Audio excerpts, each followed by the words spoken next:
Sarvamanthan news महाराष्ट्रामध्ये आपलं स्वागत. पाहूयात आजच्या टॉप 10 हेडलाईन्स.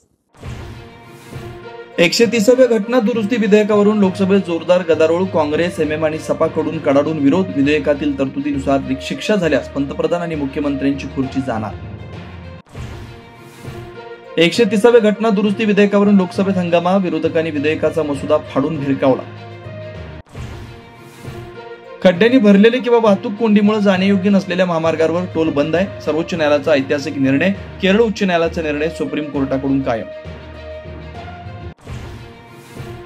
बेस्ट पतपेढी निवडणुकीत ठाकरे बंधूंच्या पॅनेलचा पराभव. शंकरराव पॅनेलचे सर्वाधिक 14 तर महायुती प्रणित सहकार समृद्धी पॅनेलचे 7 उमेदवार विजयी. ठाकरे बंधूंना भोपळाही फोडता आला नाही.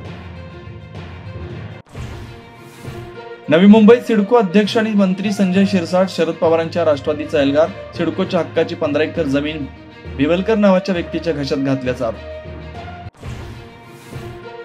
राष्ट्रवादी शरद पवार गटाचे आमदार संदीप क्षीरसागरांनी अजित पवारांची घेतली भेट. बीडचे पालकमंत्री असताना भेट घेतल्याची क्षीरसागरांची स्पष्टोक्ती.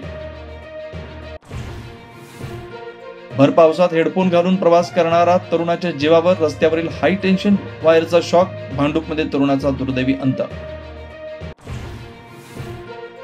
मुंबईसाठी पावसाचा अलर्ट पुन्हा बदलला. हवामान खात्याकडून ऑरेंज अलर्ट जारी. कमी दाबाच्या क्षेत्रामध्ये प्रदेशकडे सरकल्यानं पावसाचा जोर ओसरला. कृष्णा नदी काठावरील गावांना धोक्याची घंटा. Jayantrao Patil on ground. घाबरू नका, पण सतर्क राहा. काही लागलं तर मी आहेच. जयंतराव पाटील यांनी केला पूरप्रवण गावांचा पाहणी दौरा. देवळाली प्रवरेत गंभीर घटना. प्रवरेत गेली काही दिवसापासून चाललंय तरी काय? वेगवेगळ्या घटनेला जबाबदार पोलीस की नागरिक? सार्वमंथन न्यूज महाराष्ट्राला लाईक करा, शेअर करा, सबस्क्राईब करा.